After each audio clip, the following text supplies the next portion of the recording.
ہم امام حسین کے نام پر رو بھی لیتے ہیں، امام حسین کے نام پر ماتم بھی کر لیتے ہیں، امام حسین کے نام پر لنگر بھی کھا لیتے ہیں، لیکن کوئی کام جو امام حسین نے کیا وہ کرنے کے لیے تیار نہیں ہے۔ کیوں؟ اس لیے کہ ہمیں کربلا ذاکر نے سکھائی ہے، امام حسین سے نہیں سیکھی۔ ہمارے معلم ذاکرین ہیں، ہمارے معلم حسین ابن علی نہیں ہیں۔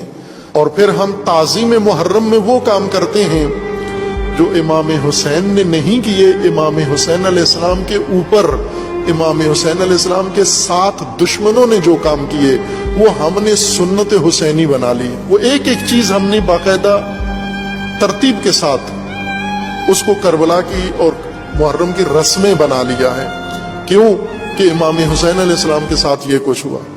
آگ لگائی گئی خیموں کو، ہم آگ جلا کے اس میں کودتے ہیں۔ یہ تو آگ امام حسین نے نہیں لگائی، یہ تو بیبیوں نے آگ نہیں لگائی، یہ تو آل رسول نے نہیں لگائی، دشمنوں نے آگ لگائی خیموں کو۔ آپ جب آگ لگاتے ہو کس کی سنت ادا کر رہے ہو؟ امام حسین کی خوش ہوتے ہو۔